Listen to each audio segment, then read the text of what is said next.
Alrighty, so let's have a look at the final project. Now this is going to take you, 2 days. well, I'm thinking more than 2 days. 3 days. A week.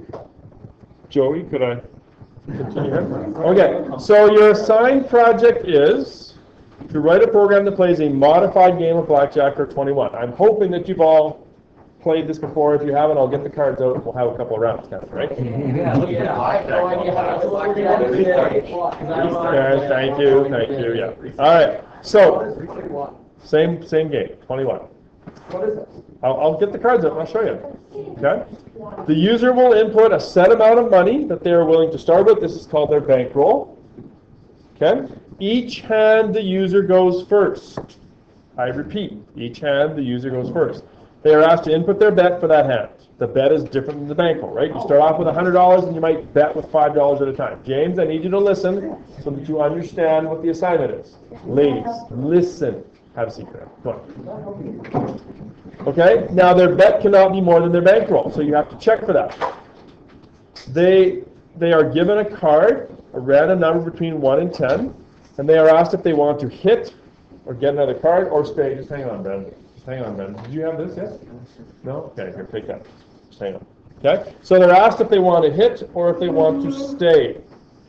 The object is to get to as close to 21 without busting or going over, right? You can go to 21, 22 and you bust.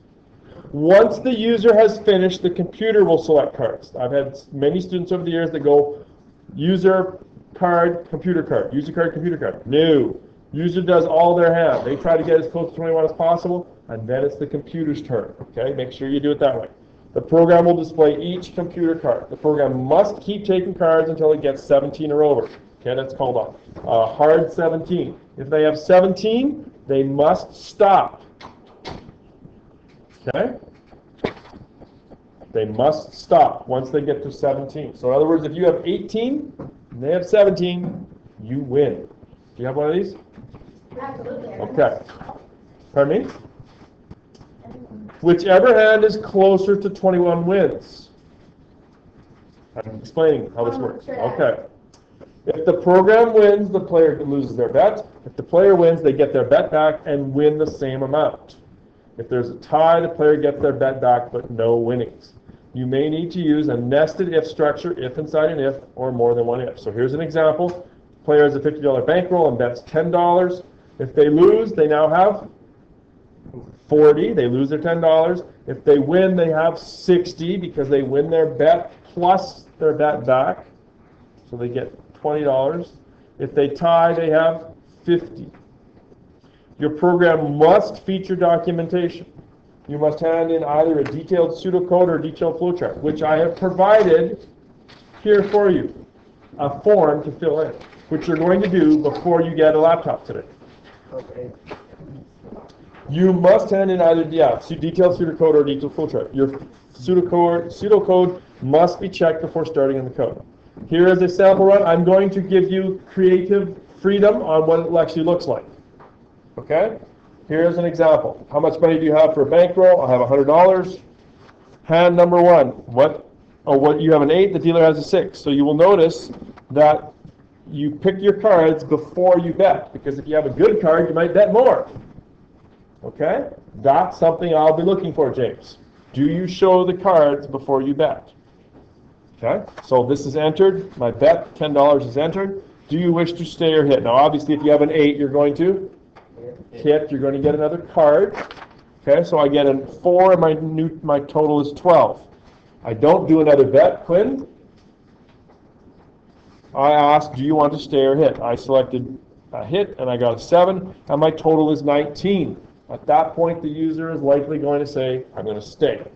Stick with 19. Right? Now the computer's turn. I have a 6, I will hit. My new card is 5, my total is 11, I'll hit. I've got a typo there, don't I, right? That line should not be there, should it? My new card is a 9, 11 plus 9 is 20, I will stay. Okay? Once the computer stays, then you have to do your check. I win. My 20 beats your 19. Your new bankroll is 90. Do you wish to play again, yes or no? Okay? And it continues to play until you either say, no, I don't want to play anymore, or when else would it quit? Not when you bust. When you run out of money. When your bankroll is 0, right? Okay, so the rubric, 2 marks for documentation, 2 marks for indentation, 2 marks for your variable names, 2 marks for how does your output look, and then there's a bunch of marks for your structure, 12 of them. Program stops the turn when the user busts, the computer wins automatically. Program quits when it gets over 21 and the user wins. If you bust, the computer does not have a turn. The tie results in a bet returned. The program uses a do until or a while loop, and once the bankroll is 0 or less, the program will quit. Okay, here is your planning sheet. Okay, this is the top level, the big level pseudocode. Everybody should be on the 3rd page now of that handout. This is what you're going to work on today. Okay, the first thing you need to do, the first major job is to get the bankroll. Okay, that's the big job. Then it is the player's turn, right? Once it's the player's turn, then it becomes the computer's turn. And once the computer's turn is done, then you check to see who wins. How many different possibilities are there for winning? How many different ways can the 2 rounds of the computer's turn and the user's turn end? 3. Well, you could win. The computer could win. You could bust. Computer bust. Or tie. There are 5 situations that you have to account for. So do we have to make the loop like or? There wouldn't be a loop, right? Remember, the loop is do you want to play again, right? You're not looping until you bust, right? Okay, so it's player's turn, computer's turn, check to see who wins, and then do you want to play again? And if the answer is yes, then you loop back, right? Okay, so what I want you to do in the next 5 minutes here is in these spaces here, those are the big jobs to do. I want you to break those jobs down into small jobs. In other words, what do you need to do to get the bankroll? What do you need to do as part of the player's turn? What do you need to do as part of the computer's turn? Here's the who wins, 5 possibilities. Play again, what kind of loop? So what I'd like you to do is I'd like you to spend a little bit of time dealing with this right now. Then I'm going to help you with it. Okay? I'm not going on until you guys have something down here. Go. I'll give you a hint. I'll give you a hint. Under get bankroll, I have input bankroll. Is there anything else to check there? No, sir. You could add a few features if you want. You could have like check for maximum. It was suggested that maybe you shouldn't be allowed to bet more than $10,000 or whatever. I mean, it's just a number, right? But you can do that. Anything else you need to do with the bankroll? You should make sure that it's not 0 or less, right? If the guy enters like minus 500, right? Check for max. That's true. It'll just quit, won't it? Okay, but those are the things you got to think about. Under player's turn, here's the jobs that I have. I have get the bet. Now, I neglected something there, didn't I? Because under player's turn, I have to do what? Give him a card first. I have to show cards, right? I have to show the player's card and the computer's card first before I get the bet. So I have to show the cards, the first 2 cards. I have to get the guy's bet. Oh, and under get bet should also be what? Check if greater than bankroll.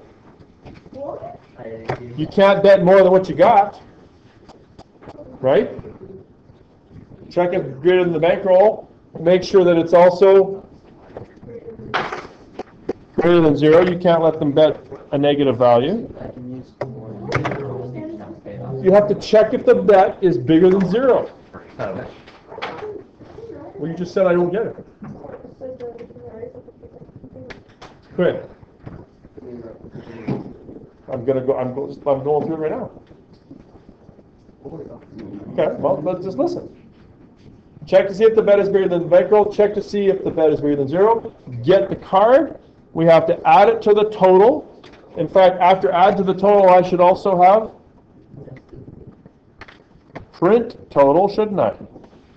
Right? And then get another card and loop back if needed, right? is the computer's turn going to be almost the same as the player's turn? With one small difference. Well, one major difference, really. What does the computer not have to do? Bet. But there's another thing the computer has to do is, has to check to see if the total is ever 17 or more. Jake, you need to listen.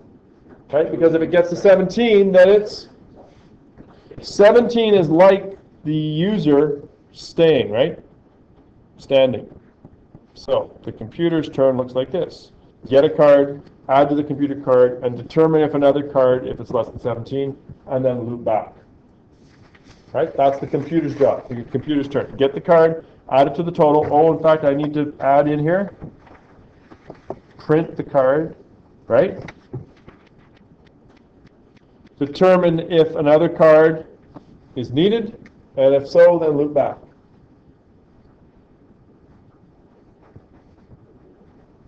Now, after you've done computer's turn, player's turn, then you have to check to see who wins. There are 5 possibilities. Either you bust and the computer wins, computer busts and you win, tie is a turn to bet, you win, add the bet to the bankroll, computer wins, subtract the bet from the bankroll. So you have to have all 5 possibilities, and then you're going to loop again. I'm going to recommend that you use a loop until bankroll is less than or equal to 0. Loop until the bankroll is less than or equal to 0, or some value like play again is equal to no. No, they don't want to play anymore. They're tired of playing. Okay? That, my friends, is how you plan out a game. Notice that there was no computers involved in this entire thing. The next step would be to take all of this stuff, right, and I'm just going to do this. Come on. I would recommend you take those statements and turn them into documents, right? There's your plan. Under get bankroll, what do? Get your bankroll. Player's turn, put the code for player's turn. Under computer turn, put the code for computer's turn. Right? Right away, by doing this, you got it all spaced out, you know what's where. Notice that you don't have to do your documentation, Jason McDonald, once the whole thing is over.